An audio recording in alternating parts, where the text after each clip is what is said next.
All right, so you're here with us because, let's face it, trying to get your head around something as complicated as the NHS can sometimes feel like you're learning a whole new language. Absolutely. You want to understand what's really going on, but you don't want to wade through pages and pages of reports and Yeah, analysis. you want to get right to the heart of it quickly. Right, and that's exactly what we're all about here. That's our mission. Taking a deep dive into the things that really matter, and today we're looking at a really big development, Prime Minister Starmer's announcement that he's disbanding NHS England. Yeah, this is huge. And we've done the digging for you, gone through a whole bunch of sources, news reports, expert opinions from folks inside the NHS and those looking in from the outside. To try and work out what's behind this decision. Yeah, what's the thinking here? And most importantly, does this actually have the potential to make a real difference to patient safety? That's the key question. Because that's what it's all about at the end of the day. And we found a quote in one of the articles we read that I thought was really interesting. I don't know if you saw this one, but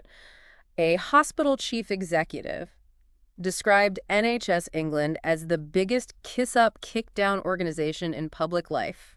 Wow. So, I mean, that's pretty strong stuff, right? It is pretty blunt. Yeah. So clearly there were some pretty serious criticisms being leveled at NHS England, but what were they specifically? Well, a lot of the NHS trusts we looked at, they felt like NHS England was holding them back. Didn't give them enough freedom. Yeah, exactly. They didn't feel like they had enough autonomy to make decisions and get on with it. They felt micromanaged. Yeah, you could say that. And Health Secretary Streeting, he talked about ending the infantilization of frontline NHS leaders. I like that phrase. It's a good one. It is, and I think it really sums up how a lot of these trust leaders were feeling like they weren't trusted to do their jobs properly. Treated like children. Yeah, pretty much. So you can see why there might not be too many people mourning the loss of NHS England. Yeah, I get that sense too, but there's another side to this, isn't there? I mean, one NHS official we read about said that while they weren't going to be shedding any tears over NHS England going with Pure, they were worried about what this would mean for patients. Yeah, that's a really important point. Any big change like this, even if it's done with the best intentions, Sure. it's bound to cause some disruption. And uncertainty. Yeah, and that can have an impact on the quality of care that patients receive. And it wasn't just those working within the NHS who had criticisms. Patients and their families often felt that NHS England was more a part of the problem than the solution. Powerful words. Yeah, and it's a pretty damning assessment. I mean, What do oh. you think was driving that perception? It seems like there was a sense that NHS England was more concerned with protecting its own reputation than it was with actually fixing things. Putting the brand before the patients. Yeah, kind of. And there was a real reluctance to admit when things had gone wrong. And that brings us to those really tragic cases where patient safety failed so badly. All those awful stories like what happened at Southern Health and the repeated maternity scandals in Shrewsbury and Telford East Kent and Nottingham, they only really came to light because families fought so hard for the truth. It's heartbreaking, and it makes you wonder why these issues weren't being picked up and addressed internally. Yeah, why did it have to get to that point? It suggests there were serious flaws in the system for identifying and dealing with problems before they escalated. Like a lack of transparency and accountability. Yeah, and a culture where people were afraid to speak up or raise concerns. And the East Kent maternity scandal, that's a really shocking example. The independent review found that at least 45 babies might have survived if they had received care.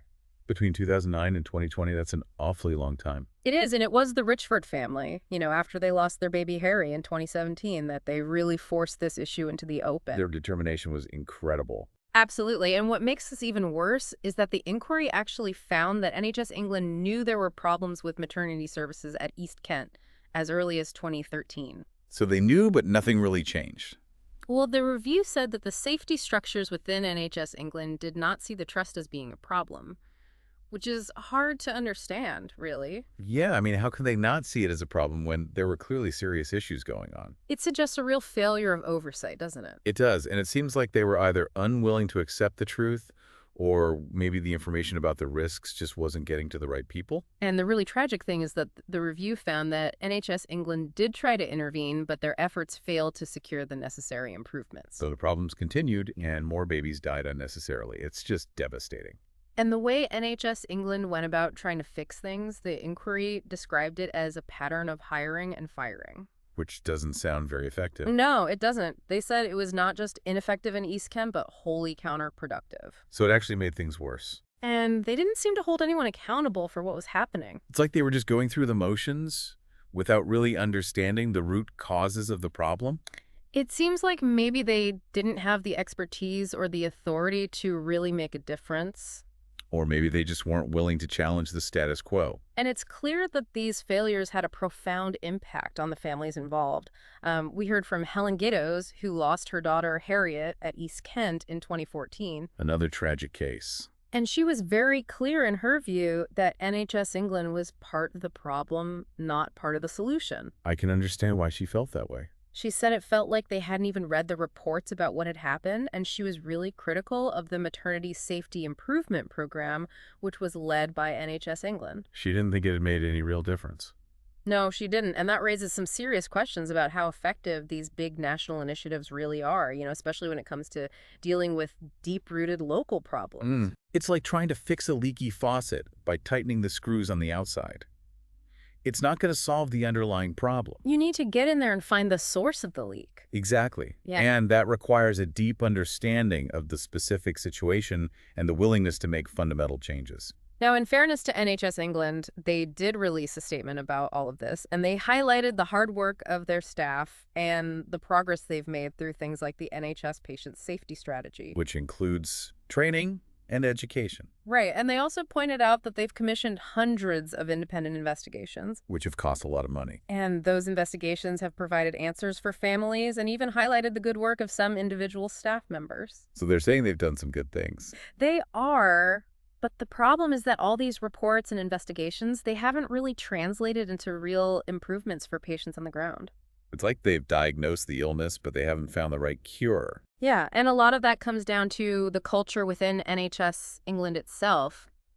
Many of our sources pointed to a poor culture and a real reluctance to engage openly and honestly with patients and families. And that lack of transparency really stood out as a problem. Yeah, it creates this feeling that they're hiding things, and that makes it harder for people to trust them. And it also makes it harder for them to learn from their mistakes. And it's interesting to compare how NHS England operates with how individual NHS trusts do things. How so? Well, the trusts, they generally publish their board papers well in advance of their meetings. So everyone can see what's being discussed. Exactly, but NHS England, they used to only publish their papers after the meeting had taken place. So there was no opportunity for scrutiny. None at all. And now they've changed it so they publish them 2 hours before the meeting, which is a bit better, but it still feels like they're trying to control the narrative. Not being as open as they could be. Right. And Peter Walsh, who's a patient safety campaigner, he described NHS England's attitude as, "We are the NHS. This is how we do things." So not much room for debate or change. No, and he said that while there are good people working there, they haven't always felt able to stand up for patients. Because the culture just doesn't allow it. Yeah, and he gave a really good example of this relating to the Shrewsbury and Telford maternity review. What happened there? Well, the review recommended that there should be independent advocates for patients. To help them navigate the system. Right, but NHS England tried to make these advocates their own employees. Which kind of defeats the purpose of having an independent advocate. Exactly. It just shows how controlling they are and how little they understand about what true independence means. Especially when it comes to patient safety. So that brings us back to that big question. Will getting rid of NHS England actually make things better for patients? That's what we all want to know. And it's interesting to look back at what happened with the National Patient Safety Agency, which was set up in 2001 and then abolished in 2012, and its functions were absorbed into NHS England. So it was a separate organization dedicated entirely to patient safety. And our sources describe it as a world-leading organization that was admired globally. It sounds like they were doing something right. So why was it abolished? Well, there were some criticisms about its bureaucracy and its cost. And some people felt that it was duplicating work that was already being done by other organizations. But there's no doubt that it played a significant role in raising awareness of patient safety issues and driving improvements.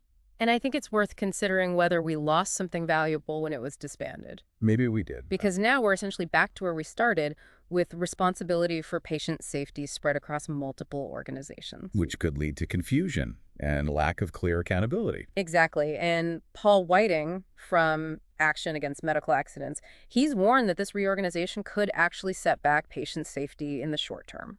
Because of the disruption and uncertainty it will cause. Yeah, and that's a real concern. But he also said that in the long term, this could be an opportunity to make things better. if patient safety is made a central focus of the government's 10-year plan for the NHS. So there's hope for the future. There is, but it's going to require a real commitment from the government and from everyone working within the NHS. And Professor James Walker, who used to be the clinical director for maternity care at the Healthcare Safety Investigation Branch, he has a really interesting perspective on all of this. What does he say? Well, he says that he wouldn't necessarily say that NHS England was any worse than what we've had before or what we might get in the future. So he's not convinced that this change is going to be a magic bullet? No. But he does think it's a big opportunity to improve patient safety. So there's potential there. But he says that it will require a mental shift across the whole health service. What does he mean by that? He's talking about a fundamental change in mindset, a move away from a purely process-driven approach to one that's truly focused on the needs and experiences of patients. So putting people before processes. Exactly. And he says that we need to get back to a place where empathy is at the heart of everything we do in healthcare. That's a really powerful message. And it makes me think about that quote we talked about at the beginning about NHS England being a kiss-up, kick-down organization. Yeah, that really stuck with me. I think Professor Walker is saying that we need to move away from that kind of culture and create a system where everyone feels valued and respected. And where patients are genuinely listened to. Absolutely, and where their safety is always the top priority. So to sum up, it seems like the decision to disband NHS England is a response to some very real and serious criticisms. About the way it operated. And the way it failed to address patient safety concerns.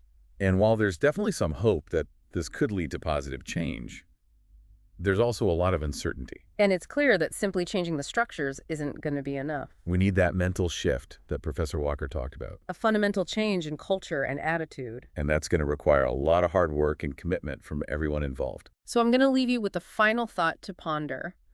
We talked about the National Patient Safety Agency and how it was seen as a world leader in its field. Before it was abolished. What could we learn from its successes and maybe even from its failures? What elements of its model might be worth incorporating into this new era of NHS oversight? And how do we make sure that patient safety is truly at the heart of everything the NHS does? It's a big challenge, but it's one that we have to get right. Because at the end of the day, it's about people's lives. And that's what matters most. Thanks for joining us for this deep dive. It's been a pleasure. We'll be back soon with another look at a complex issue. Until then, take care. Bye for now.